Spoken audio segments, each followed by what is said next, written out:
Hi, everyone. I am Jennifer with BritMums. We're going to allow a little bit of time for people to start filing into the webinar.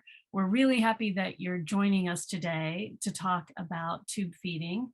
It's going to be a great discussion with some great panelists and the opportunity to ask questions and just kind of be part of this community, celebrate the stories of parents, and perhaps learn a thing or two. We're really excited about this group that we have with us today. They've got lots of interesting insights and personal stories. In addition, we have Talking Tube Feeding, which is sponsoring this conversation, and a Specialist Paediatric Dietitian. So she'll be giving us some of her insights and thoughts. So I'll just wait another few moments to make sure everybody who's trying to make their way into the webinar can get in. We hope you're having a nice day where you are today. It's kind of gotten a little bit chillier here in the UK, but we're in for some good weather later in the week. All right, so it's now 12:32, so we will go ahead and kick off. First of all, let me introduce myself. My name's Jennifer Howes. I'm one of the co-founders of BritMums, and we want to thank you for joining us for today's discussion sponsored by Talking Tube Feeding, a new website hub of tube feeding guidance and support powered by Nestle Health Science. We're talking about tube feeding, hearing stories from parents, sharing advice, and discussing resources available to parents of children who tube feed. We have a great panel joining us, as I mentioned, today, and they'll be discussing some of the main talking points of tube feeding while sharing their own personal stories. We have Annina Whipp, a specialist pediatric dietitian and health writer specializing in gastrointestinal disorders, diabetes, food allergy, and weight management. Give a wave, Annina. There she is. An integral part of a dietitian's role is to always ensure children's safety and ensure they're continually meeting nutritional needs. Joining us also is mom Jess Moxham. Hi, Jess. Her son, Ben, age 12, is tube fed. Jess's memoir, The Crack That Lets the Light In, shares what she's learned from being a mother to Ben, who lives with cerebral palsy. We also have Hannah. Hi, Hannah. She is mother of George, age 3, who uses an NG tube for top-ups and fluids, along with Carrie. Hi, Carrie. The mother of daughter Mila, age 6, who is fed into her small bowel via a feeding pump over 16 hours a day. And last but certainly not least, we have Lorenza. Hi, Lorenza. Mother of daughter Eliza, age 5, who's fed via G-tube mini button overnight and through the day, and is in the first stages of trying a blended diet. We'll have a dedicated section for questions at the end of the discussion. If you have questions that come up as the webinar goes along, please do pop them into the Q&A panel, just with the Q&A button at the bottom of your screen, or you can also pop them into the chat. Anything you'd like to ask anyone on our panel. We've also collated some of the questions that people sent when they registered and on the panel's social channels. So we'll be sharing some really good questions a bit later. So first of all, we are going to start with Annina and talk a bit about blended diets. We are asking our panel to share their experiences when getting started on blended diets. Now, Annina, let's come to you first. What is a blended diet and how can parents determine if this is the best route for their child? Okay, so a blended diet refers to any food or drink other than water, breast milk, or commercial enteral formula, which is given via an enteral feeding tube. So there's quite a large spectrum of blended diet in practice. So at one end, some families may choose to give a small amount of pureed food in combination with an enteral formula, whereas at the other end, some families are only using blended foods to meet their child's full nutritional requirements. So before starting a blended diet, it's really important to consider if it is appropriate for your child and the family. So if interest in blended diet is expressed, it's recommended that your child's healthcare team work together to reach a joint decision and agree a plan of care. A blended diet is not always right for every child, so it's really important to first speak with your child's healthcare professionals if this is something that you're considering.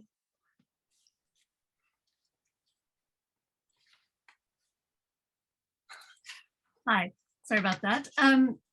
Great, so that's really important. So what are the pros and cons of blended diets that our audience might be interested in learning more about? Yeah, okay. Families choose to trial a blended diet because there's been a fair amount of research that's highlighting that there may be several benefits of a blended diet. And these include an improvement in gastroesophageal reflux, retching and vomiting, which we know are common, particularly in children who use long-term home enteral tube feeding. A blended diet can help with improved stool frequency, and we think that this potentially is due to the introduction of a diverse fibre intake into the diet.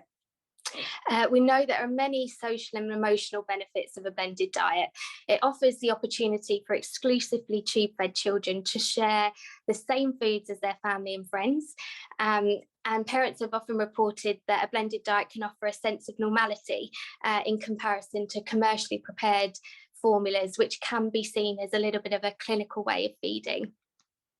There are some more challenging aspects of following a blended diet. Family members responsible for preparing blended meals require a really good understanding of what a healthy and balanced diet is, what age-appropriate portion sizes are, and need to take into account any food restrictions in place due to allergy or medical conditions. Menu and food preparation is often pretty time intensive, and attention needs to be paid particularly to food safety hygiene.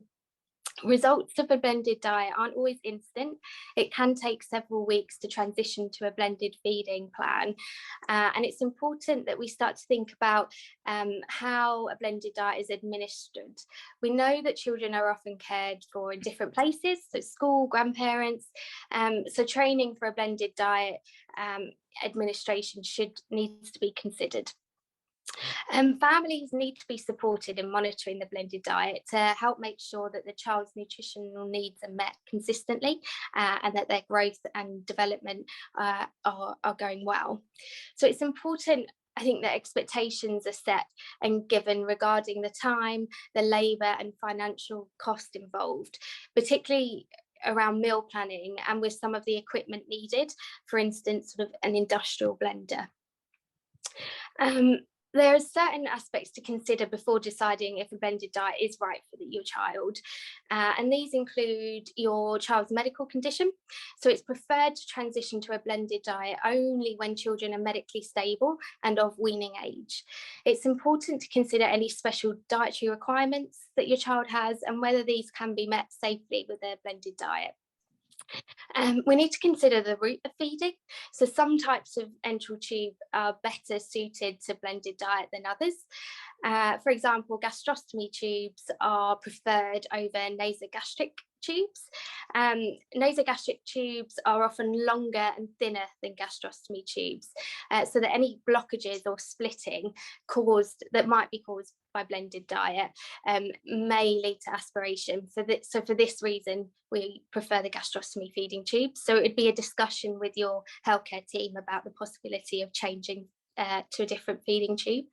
And if your child is having continuous feeding, it's not recommended for a blended diet, mainly because the blended food would be sitting at room temperature for longer than 2 hours, which isn't quite compliant with food safety.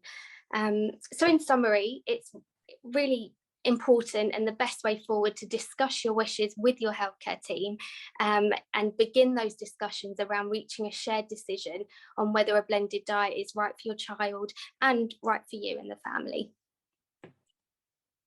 Great, thanks, Annina. That's really helpful. Now let's hear from a mom. Let's hear from Jess. So Jess, tell us a bit about your son Ben's personal experience with a blended diet. Sure, yes. A lot of which is what Annina's kind of been talking about.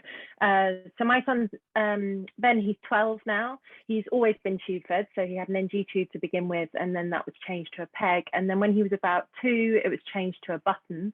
And that was around the time that I was getting increasingly worried. Well, he was just vomiting a lot. And as Annina said, he had really bad reflux. He was vomiting a lot. He was gagging a lot. And I had heard about blended diet, and I felt like that might be something that could possibly help us. So I started off by feeding him baby food, basically, that I bought, that I knew was really smooth, through his tube, through his button. That went okay. So I slowly increased it, and it ended up being over about 2 or 3 years that I slowly increased the amount of blended diet I was giving him and slowly decreased the amount of formula prescribed feed that we were giving him. As Annina said, it depends a bit where he was. So he carried on having it in nursery and then in school. And we did mainly blended diet at home to begin with. We were really lucky. I know that it's changed a bit over the kind of 10 years that we've been doing it. It's changed a bit, but we were really lucky to have a really supportive dietitian at the time. So I did a lot of research myself, but she was also really helpful in making sure that what we were giving Ben was nutritionally complete, and that we weren't giving him too much of one thing and not enough of another. So there was enough protein, enough carbs, enough fat, all of that kind of stuff. It's worked really well for us. It's a bit hard to tell because we've now been doing it for so long that who knows what he would have been like now if we hadn't been doing it. But we've now been doing it for about 10 years. He's healthy. He's got good weight gain. His constipation has improved, and he generally got healthier over the first couple of years of us doing it. We do still work with dietitians. We've worked with dietitians over the years. We now batch cook his blends, so we cook a lot at one time, and our recipes have been designed with a dietitian so that we know that we're giving him what he needs. As Annina said, like it's a time-consuming thing, so it's a decision that impacts more than just Ben. So it works for him, and that's why we do it. But it does take time to blend the food and to clean the syringes and the kind of prep around it. But I guess we feel like it was the right choice for us, and therefore we've carried on doing it. We've also been quite pragmatic about it. So we keep an eye on him. He has blood tests. We talk to his health professionals, and we do add supplements prescribed by our dietitian to his blends if we feel that he needs to. But I guess, yeah, it was the thing that we felt was best for our child, and it's the thing that we've managed to make work for him. Yeah, it's very interesting to hear about that kind of combination of balancing his needs, being pragmatic, such an important point too, that you kind of have to adjust over time. Thanks so much, Jess. We also have Lorenza, who we're going to invite to the stage. And Lorenza is currently trying a blended diet for the first time. So tell us, Lorenza, how are you finding this at the moment? Is there anything that kind of you would like to talk about in terms of your personal experience or add to Jess's comments? So I, like, as you explained, I'm right at the start of our blended diet, really early days. And at the moment it's going really well. A lot like Jess, my motivation was purely from a nutritional point of view. I wanted to see what impact it would have on our immune system. And so far, everything's going really well. It is early days, so I'm not sure quite what the impact is at the moment, but yeah, really happy with it at the moment.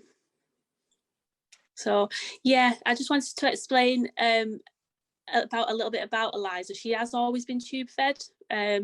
Again, a lot like Jess's family, Eliza's been tube fed from birth. We started with the NG tube, and then we moved on to the button around about 18 months old, which was absolutely life-changing for us. That we couldn't have done that any sooner, really. And I've always been interested in a blended diet, but the timing's never been quite right for us. Like Jess explained, the timing, Eliza needs to be on form. Wellness we've had a lot of illnesses over the years. Weight management has been a problem. So it's only up until now that it's felt like it's been the right time that we could actually, I guess, dip our toes in the blended diet. And we've gone down a different route. We've started with juicing rather than blending food. So I'm at the moment purely blending fruit and vegetables down into a juice form and using that alongside a formula. So she is still getting all the nutritional value from the formula. The juice is just an added extra. And it is having a great impact on the digestive system pretty much quite, I'd say, instantly, within a few days. So it's definitely something we're going to keep going ahead with. I tend to use vegetables that have a really high nutritional value. And it wasn't, I've had conversations with many of professionals, but again, like Jess, not every professional going back was quite as open on a blended diet. So it wasn't until a recent illness where I've been in the local specialist hospital, I got talking to a dietitian about the pros and cons, and that's what has prompted me to try and make the transition over. I will just add, we are keeping a close eye on Eliza's weight and in contact with the dietitian regularly, and it is a slow process that we are transitioning over. It's not something we're going to rush into. That's brilliant news that she's tolerating it so well. Yeah.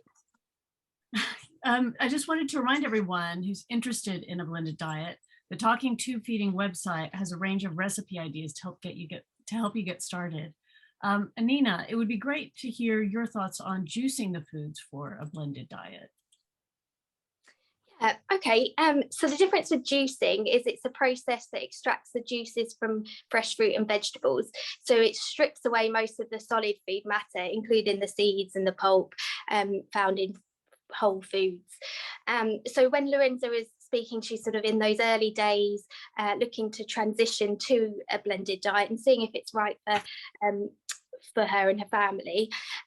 So when we look at juicing on its own, we may not necessarily be gaining all the nutrients we need for a child that's been exclusively on a blended diet. However, as Lorenza is saying, using in conjunction with sort of juicing and a commercial formula, it's a nice way to transition to see if that slight change in the viscosity of a blended diet helps with things like reflux and tolerance of the blended diet. So it's quite a nice way to transition. But if you are sort of looking at sort of moving away from formula to meeting your child's nutritional requirements exclusively via a blended diet, then we'd look at blending whole foods, and for that you would need sort of a high strength industrial blender to retain the fibre and ensure that you can use a wide variety of foods in the diet. Great to know that about those kind of nitty gritty, even about the kind of equipment you need, because that's such a huge part of it. Definitely. So let's move on to our next topic, which is weight management. Now, this is something that varies with each child and their particular situation, and it can be hard to understand the best way to navigate the best diet to suit your child's needs. Annina, what are the most common questions around weight management from your experience? Yeah, weight management in children can often be a really difficult topic and quite rightly can provoke many emotions in families. Particularly with children who are long-term enterally fed, weight monitoring can be a really useful way of checking whether a child is meeting their nutritional requirements consistently. We know that children have a higher nutrient requirements per kilo of body weight compared with adults. They have low nutritional stores and are particularly vulnerable to growth and nutritional problems during critical periods of development. So surgery, illness, or trauma can change the energy demands, and they can rapidly deplete their nutritional stores. Enteral tube feeding has a role in both short-term rehabilitation and long-term nutritional management in children. So enteral feeding can be used to supplement a child's intake, or it can deliver all of the necessary nutrients your child needs. Most children receiving tube feed should be encouraged to have oral food and drink on top, but only if it's safe to do so. So choosing the best formula for your child depends on several factors, including age, their nutritional requirements, what their gastrointestinal function's like, and any underlying conditions or dietary restrictions that they may have. Some infants and children, for example, infants with coronary heart disease, have a really high energy expenditure and often struggle to tolerate large volumes of feed. So to aid weight gain and growth in this group of children, energy derived from protein is sometimes used. Energy supplements can be added to formula to achieve a higher energy content, or standard formula can be concentrated to increase the calories slightly. Families that give their children blended diets are able to fortify their blended meals with additional calories by adding nutrient-rich foods, including things like full-fat yogurt, olive oil, and nut butters. On the other hand, some children have low energy needs. Examples of this are some children with cerebral palsy, and energy differences are partly because of decreased basal metabolic rate, and that just refers to the amount of energy your body needs to function, but largely because of reductions in physical activity levels. In this case, low energy formulas can be used, and depending on the age of your child and volume of feed given, your child then may not be meeting their micronutrient needs, as these low energy feeds are what we sometimes refer to as being nutritionally incomplete. In this case, your dietitian might recommend giving additional micronutrients on top, like Jess was mentioning earlier. And it can be difficult for parents to feel as though they're not giving enough nutrition to their child, which can be distressing, particularly when comparing against other children. So I think it's really important to have those discussions about your concerns with your healthcare team, as dietitians and healthcare professionals involved with your child will be able to look at regular weights and regular blood tests, which can all be really good indicators to check that your child is receiving adequate nutrition to help them thrive. Fantastic. That's really helpful, and so much kind of information there. Now let's hear from Carrie and Hannah about some of the issues they've faced when navigating tube feeding. Carrie, let's start with you. Was weight management one of your main concerns to ensure your child has everything they need or in the past have needed throughout the day and into the night? Yeah, so weight management has always been like a big factor of our lives. Mila's goes up and down with her weight, and it's something that we have to constantly monitor all the time. Obviously, there's different factors at different times of her life that can affect her weight. So I weigh her every couple of weeks and make sure that she's gaining weight steadily. Her dietitian checks in with us every few months, and she gives me like a calorie intake to work with. Mila's feeds are obviously quite different to the other mums that have just spoken. She's on a formula feed because she's fed into her small bowel. So at the moment, blended diet isn't an option for us because she's fed by a pump over 16 hours a day.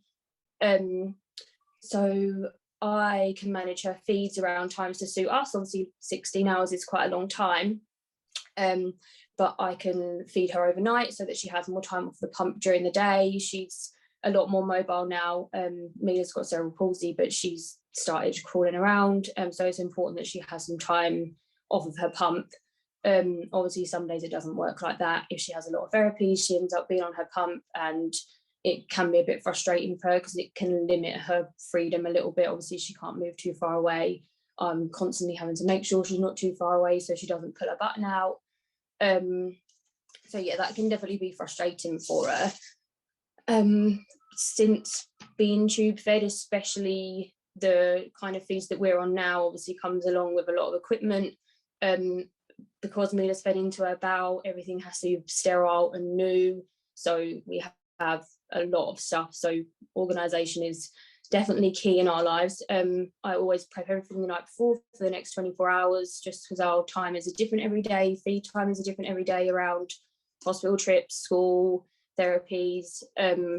But the one thing that has been a lot easier since Mila's been formula fed is that it's a lot easier to manage her weight. I'm obviously, me and her dietitian are completely in control of the calories that go in. as opposed to when she was orally fed and I used to have to keep an eye on what was going in all of her meals. It's not the, I would rather that she wasn't on a formula feed, because it's obviously she's 6 now, so it's not like the nicest way for her to feed, but she's happy and she's comfortable. She has a lot of gastro problems, which is why we're at the stage we're at now. And they're still ongoing, and she also has a lot of allergies, so her formula is dairy free. So yeah, she was very grumpy when she was fed into her stomach, so her bowel was sort of our last option, but she's happy now and thriving, and her weight gain has got so much better.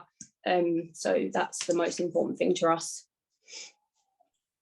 Sounds like that's kind of worked out over time, a bit of a journey. Yeah, a very long journey that's still going on, but she's a lot more comfortable, so that's, with at least some benefits have come out of it all. Well, thank you so much, Carrie. Now let's bring Hannah to the stage. And Hannah, tell us a little bit about your situation with George and weight management. Yeah, so we use an NG tube for George. The weight management has always been the biggest thing in our lives. At one point, he was having everything, all blended diet down the tube. Not much support, because not many people do that, but there was no other option for us, because he just can't tolerate any formula or anything prescribed. It would just make him vomit. We have got a really supportive dietitian, so that helps, but now he's come on leaps and bounds, and he eats orally. He eats breakfast, dinner and tea, and he just has top-ups through the tube. So just things like yogurt and simple things down the tube now. We would get a peg or something that is more acceptable to do blended diet, but because he's had so many surgeries on his tummy, it's not the safest thing to do at the moment. So that's the only thing that stopped us from going down that route. But then since getting the NG tube, he's also developed a aversion to drinking. So he has all of his fluids down his tube. But yeah, the weight gain is the biggest thing for us, and it still is. So with the tube being so tiny and him not accepting any formula, it's really hard to get the calories in. We just had a meeting with the dietitian last week, and she's recommended a new formula that's got food in it, that's kind of blended diet but a formula. So we're going to try that one, and that'll probably be the last one that we've tried. But it's still tiny. He's definitely getting the calories and everything that he needs. He's just not putting on the weight, but he never ever stays still. Like, as a 3-year-old, he can't walk yet, but he just never stays still.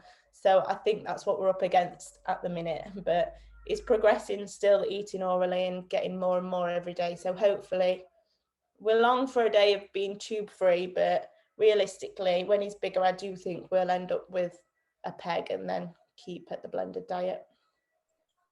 So a bit of a pathway forward that you're thinking about.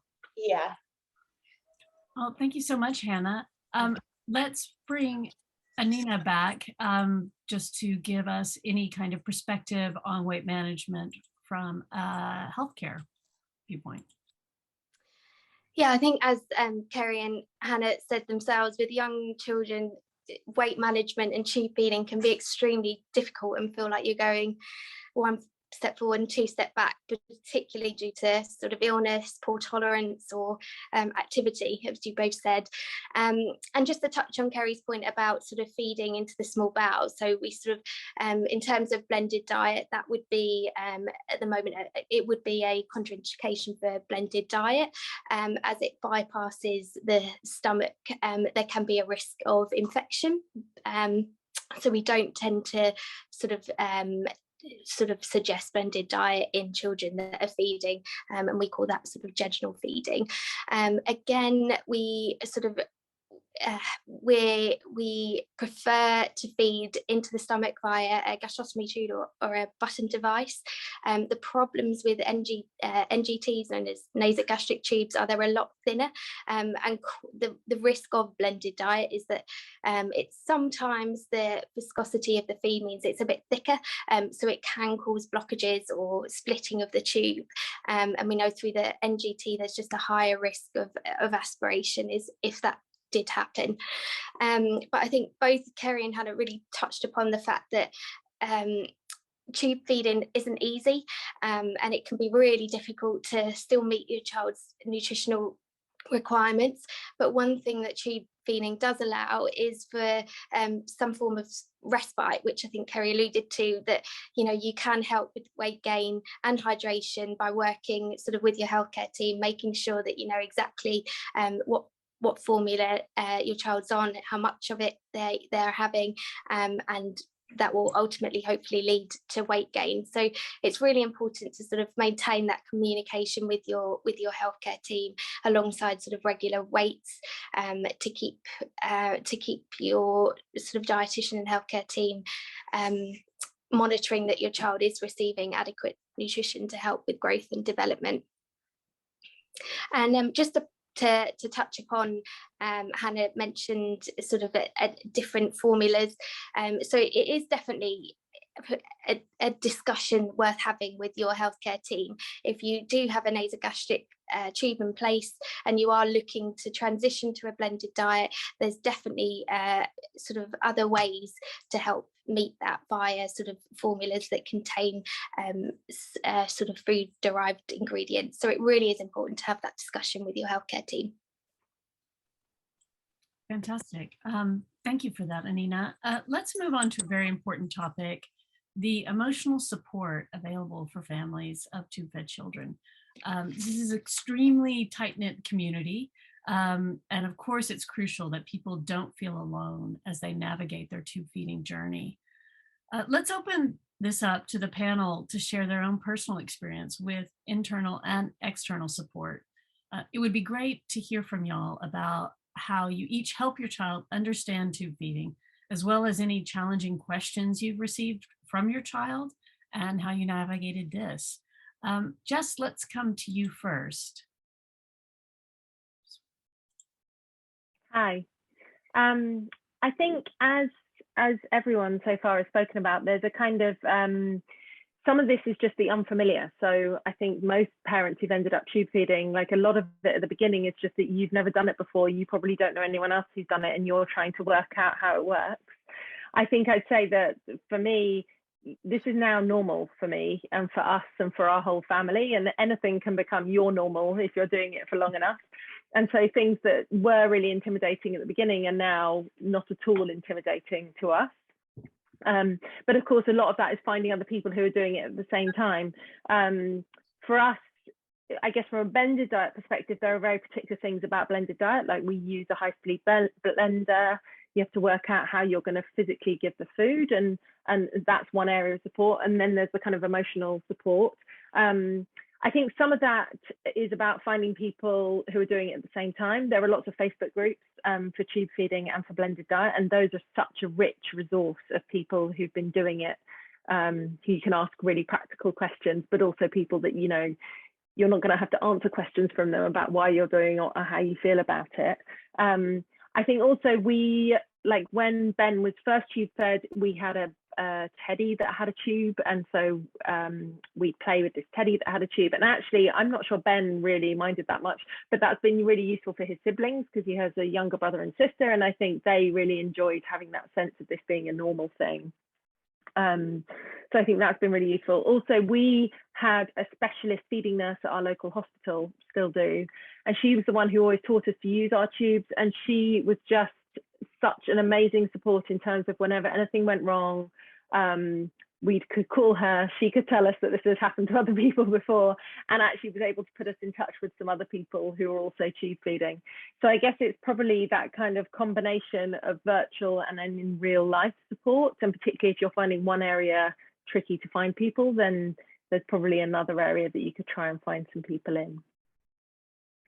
Fantastic. Now I'm going to bring our other three panelists up onto the stage so they too can comment on this. So yes, ladies, the emotional support for y'all. That's sorry. So for me, I have a fantastic support network around me and Eliza, from family, friends, medical professionals. Anybody that meets Eliza instantly falls in love, and they just go above and beyond for her, and they just want her to reach her full potential. So I have a really strong network around me. And also I would say my own mindset, I tend to just focus on each day. As Jess said, I think it was Jess, tube feeding, it's not easy. And I grieved at the start. I wanted to bottle feed my child or breastfeed. I never got to do that with Eliza. So at the start, it was a hard journey, but as she explained, it's normal. Now, if I was to give Eliza a bottle, that would feel strange to me. It's funny how, like you said, things just become normal. And I would say I've always just kept Eliza around food. For me, it's really important that she's around people eating. She sees people eating, and I don't shy away from her being around other people and talking about food, because as this is going to be a lifelong thing for us. When we switched from all feeding to just tube feeding, I feel like Mila really struggled with the being around other people eating, but she's obviously, it's been like 3 years now, so she's got used to that. But yeah, like Jess said, we take a lot of support from other families. Obviously, everyone that you speak to is in different, feeds in different ways, has other medical needs. I don't often come across children that are Jedge fed, but there is a few on Instagram that are sort of going through the same thing. So it's nice to have families that understand, and just people to go to if you're suddenly panicking about something and it's late at night and you can't get a hold of your medical professionals. Just a bit of reassurance that you're doing the right thing. But Mila's community nurses have definitely been like a huge support for us since like Mila was born, with all the tubes that she's had. Like, they're at the end of the phone whenever I need them, which is always like reassuring. Yeah, I definitely agree with other families. I think 100% of the time, if you message someone that you don't even know on Instagram or social media, and their child is like yours, they will be happy to talk to you, and they'll be happy to make you feel more confident and tell you their story. And our support has been from the hospice that we go to as well. That's amazing support for us. And then just genuinely like teddies and inclusive books, stuff like that, that helps George. But for me, it's definitely been other families, because they're always more than happy to share their story with you. Yeah, we've used books, like when Mila's at school, for example. Mila goes to mainstream school, so it's trying to get the children around her to understand why she's got a tube, and why, like, there's always milk going into her. Obviously they think it's going into her tummy because it's too technical to say that it's going anywhere else, but they'll always say, like, why doesn't Mila eat? And so we've got like books that we take in to try and teach them so they have more understanding. So things like that have definitely been really helpful. Yeah, I agree. I've got a quick question for you ladies. How do you feel like your children feel kind of integrated into their friendship groups, and are you able to kind of find support in that way? I think so. I think, as I said, I've never shied away from Eliza being up at the dinner table, eating out in restaurants. Some people might find that strange. We went to toddler groups where we did baking classes, even though actually she could never eat the end result. She has she's a foodie without even eating food. She loves food. She loves to be around it, but she can't eat it. And a prime example of inclusion that I just want to add is I've been to a wedding over the weekend, and this couple, and they're not a close friend, and they know Eliza has tube fed. She is safe to eat purees and drinks, and they've gone to the trouble to blend every single course. So she ate everything that all the other children had that day. And I'm sure you ladies can appreciate how emotional that extra mile, and it meant a lot. Yeah, little things like that can mean so much just when you're going through those sorts of things. I think like Mila at school, all of her friends are just amazing to her, and we have friends come around the house, and I'll turn around and see my friend's kids untangling her tube from around her leg, like moving her pump bag to keep up with her, and they've all just adapted so much to Mila and her ways. And like Mila doesn't even really take any notice of the fact that she's different, really, like, because everyone's different in different ways. So yeah, I don't think she really takes any notice. She's just, her friends are her friends, and she's Mila, and yeah, she's happy. So I think children tend to be more inclusive, and they don't see the differences as us adults do, and they are more accepting there, where they're just helping and nurturing each other. But the next generation are a lot more caring than we are, really. Definitely, we've experienced that, but like a lot, like all of my worries of her going to school and everything have just completely gone away. Like the kids are just amazing to her. Oh, it's wonderful to hear. Just a note for everyone, if you'd like to learn more about charity support in particular, what's available, there's a useful page on the Talking Tube Feeding website, so do check that out. I wanted to bring in Annina here about what's available for parental support from a medical perspective. Yeah, so your healthcare team and your dietitian can help with the clinical aspects of tube feeding, so we can make sure that you're trained and confident in administering feeds, that you have all the equipment and feed you need, and we can closely monitor your child to make sure that they're growing and thriving. But when it comes to practical and emotional support, I really believe that other families with experience of tube feeding are the expert, and the mums sharing their stories here today are testament to that. I would recommend asking your healthcare team if there are any families who can be introduced to or linked with for further help and support. And we completely understand that it can feel isolating, but from my experience, many families are really willing to help others. So that can be a great resource for families and children to sort of connect with other children that are experiencing similar challenges with tube feeding. So I think, speaking to your healthcare professionals and seeing if there's any willing families to be sort of linked with is a great way. Fantastic. Well, we've heard from tube feeding parents that it's so valuable to be able to kind of share your story and connect. And in that spirit, to give a voice to some of the folks who have come today, we have some questions we'd like to take.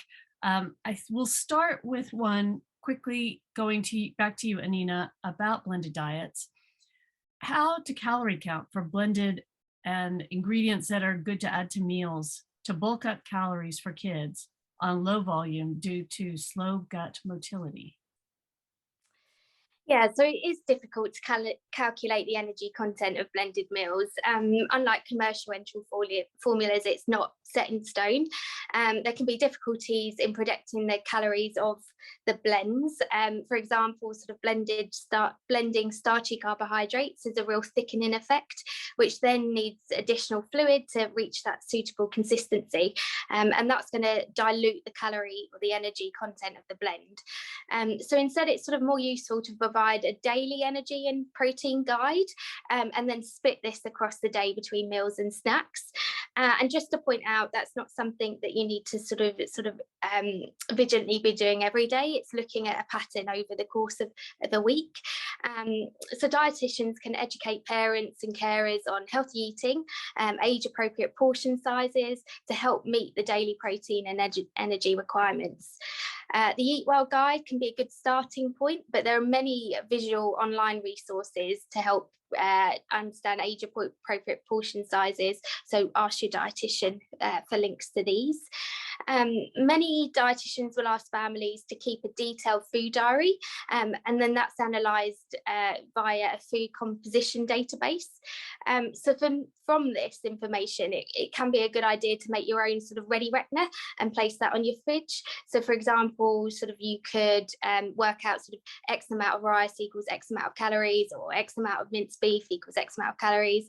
And from there, you can quickly make meals from your most frequently eaten foods. Higher energy food ingredients can be added to boost the overall energy density without increasing the volume, and that can be really useful for children who require weight gain, sort of extra weight gain, or whether they're struggling with volume tolerance.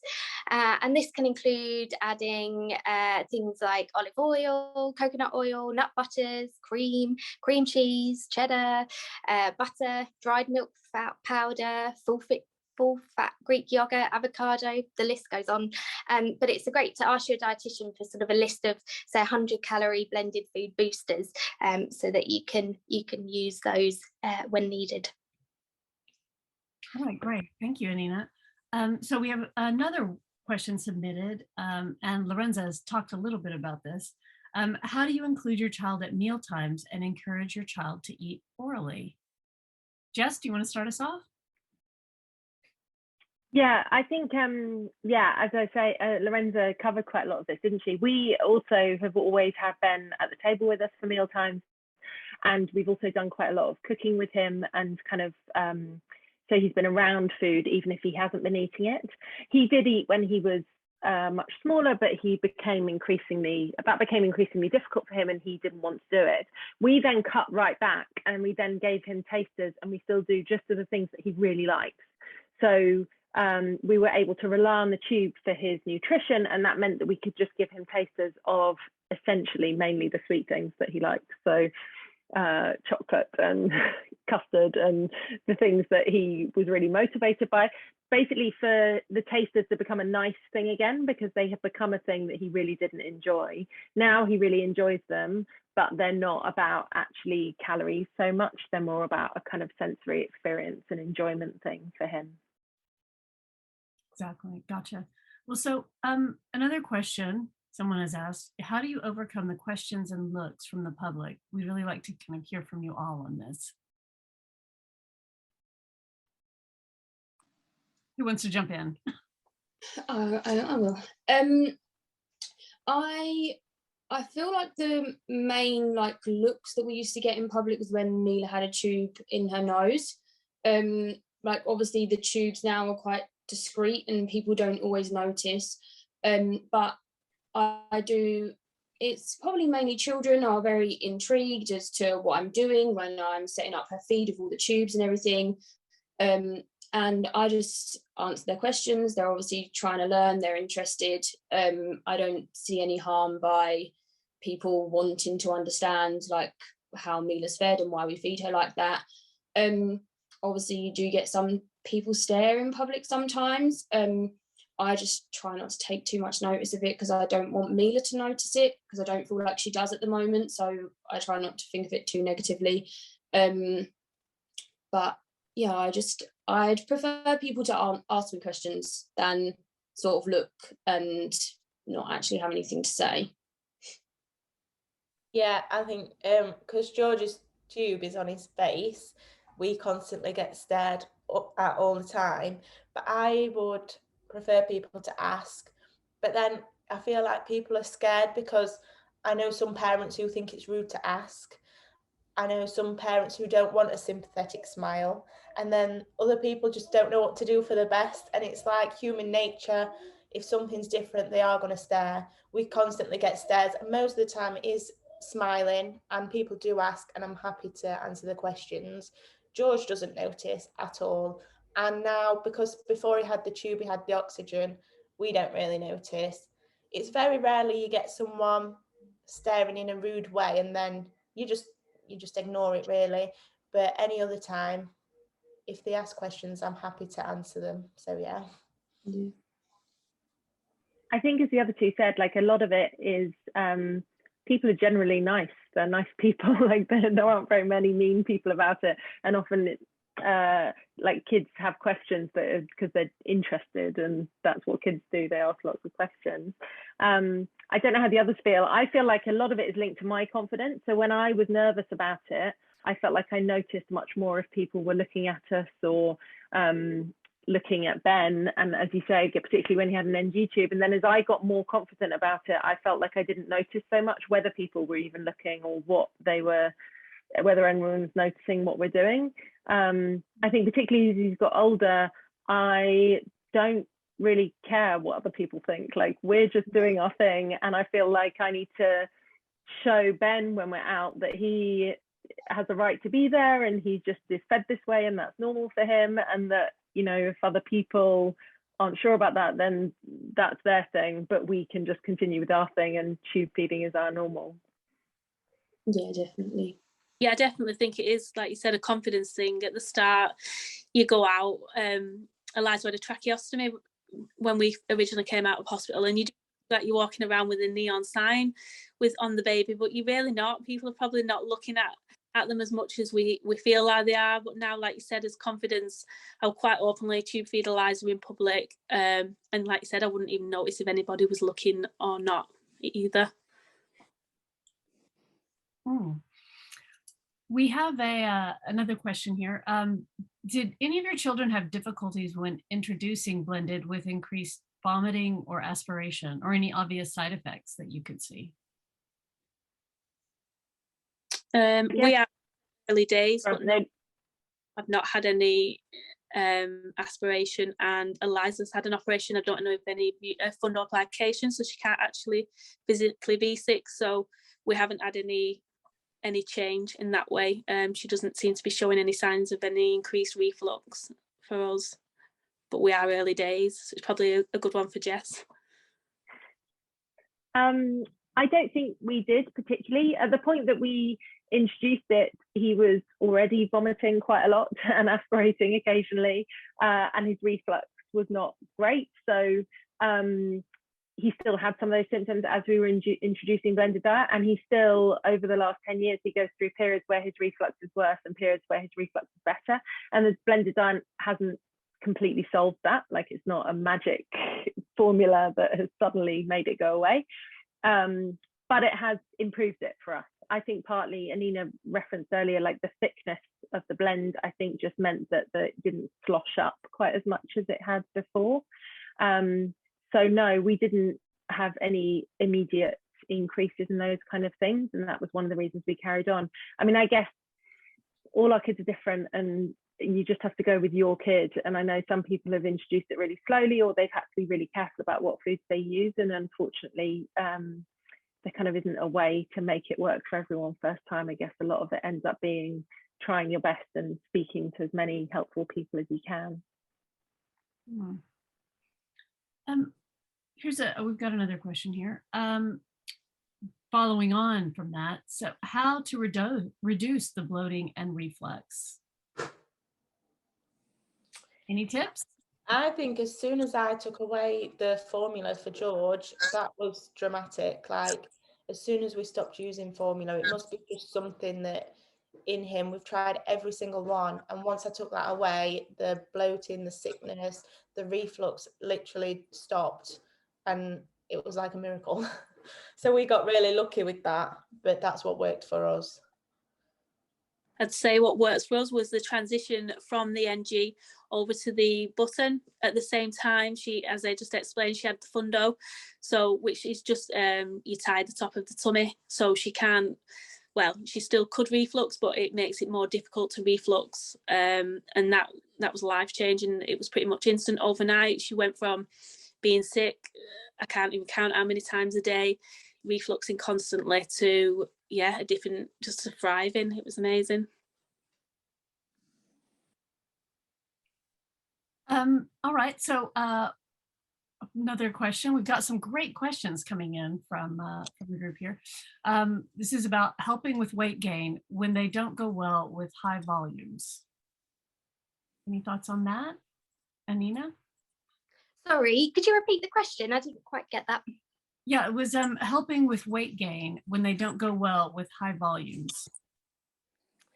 Yeah, it is a tricky one, as we were talking about earlier. You feel like you're sort of taking one step forward and two step back. Weight gain when volume is an issue is tricky, but it is possible. So it's speaking to your dietitian about looking at ways to if you are sort of tube fed, is the tube in the correct place? So I think Kerry was saying that gastrostomy tubes sometimes can cause sort of reflux and vomiting, which may lead to poor weight gain. So sometimes it is looking at sort of jejunal feeds. Before that, it would be looking at a change of a feed to see why the weight gain isn't progressing as you'd hoped. So we could do things like looking at high calorie, low volume feeds. So that means that you can reduce the volume going into the stomach, and hopefully that means that it's better tolerated, so the weight gain will follow. And you can do sort of high calorie sort of standard formulas, or you could, if you're on a formula that your child is tolerating, you could slightly concentrate that. That you need to always do that with the help of the dietitian. So the way you would do that is if you're using a powdered feed, you would use less water, so you dilute it less, and that means that you're getting more calories. Some children work well with that, or you can use sort of fortifying, so extra supplements with your feed to just sort of give you that boost, so add additional protein or additional calories to try and help with the weight gain. But I think the main thing is getting to the root cause of why the child isn't gaining weight. So is it because there's a lot of reflux or loose stools, and it's seeing if you can sort of correct that first to allow the weight gain, or it may be that there are sort of dietary triggers. So as Hannah was saying, that tried sort of dairy-free feeds, so we sort of use sort of what we call completely broken down feeds to make it easier for their stomach to absorb. So some children benefit from that to help with weight gain. So it's really looking at the key cause of why they're not gaining weight. Is there any sort of symptoms that are stopping that? And then from there, working with your dietitian and your healthcare team to sort of move on from there. I think for us, we've gone through long periods of really, really needing Ben to put on more weight and finding that very difficult. And I'm sure lots of tube feeding parents find you have this thing where you'd like to get more volume in, but if you give them more volume, then they're going to be sick. So you're constantly trying to weigh up what you think you can get away with. And then if they're sick, then you've lost it all anyway. So I think two things worked really well for us. One was that I had a really useful conversation with a dietitian, a specialist dietitian, probably 5 or 6 years ago. And she was just saying, like, it made me feel better because she just was making clear that I was in a really difficult position. You know, my other kid, if they're ill and they've lost a bit of weight, they then eat more the next day to put the weight back on. And I can never do that with Ben. I can never just feed him more one day because he'll be sick. So she was like, all you can do is just really slowly keep at it. Like if you can get 20 more calories into him a day, then you've given him an extra 140 calories over the week. And that is really useful to him. So I just really try to think day to day and just be like every single day trying to get a little bit more into him. And then slowly over time, you hope that that builds up to him putting in more weight. The other thing that we found, and obviously I'm not a dietitian, I know quite a lot about my child and his diet, but not more broadly. But we have been trying to get quite a lot of fatty things into him to get his weight up, and he just didn't tolerate it. And so it wasn't really getting us anywhere. And the thing that then helped for us was actually getting more carbs into him rather than more fat. And that has helped him put on weight. Obviously, you still need to be giving him all the things he needs, and he still needs to be getting protein and fruit and vegetables and stuff. But that has helped for us actually in help terms of him putting on weight. So I guess that's where a dietitian who's willing to look at the recipes that you're making for your child and blending them could really help. That's really helpful, that insight. I'm afraid that's all the time for questions that we have. I'm popping into the chat box. I hope everyone can see that. If you'd like to connect with any of our influencers here, you can go to this page on the BritMums site. If you can't click on that right now, just go to BritMums.com. You'll see it kind of at the top of the page. their names there, their social media handles, so you can connect with them and continue the conversation. Say hello. We'd love for you to give thanks with us to all these fabulous ladies who have given their time here. We'll also, for those who have submitted questions that we haven't been able to get to, we're sorry about that. There were just too many good ones. We will be covering as many of those as possible, future articles or on Talking Tube website, Talking Tube Feeding website, excuse me, or you can contact the team on the Talking Tube Feeding website. So that brings us to the end of today's webinar, sponsored by Talking Tube Feeding. We had our special guests, Annina, Jess, Carrie, Hannah, and Lorenza. Thank you, ladies. And we know how busy tube feeding families are, so we really appreciate everyone who signed up and carved a little bit of time out of their day to come and be part of this really important conversation. Special thanks also go to Jess, Hannah, Carrie, and Lorenza for being part of this amazing hashtag Talking Tube Feeding campaign. So you can see more of that on social media channels. Like we said, you'll find lots more support and tips on the Talking Tube Feeding site. I'm quickly going to put that URL in the chat box. So do check it out, click through, sign up to their newsletter. Both BritMums and Talking Tube Feeding will be sharing a recording of this webinar.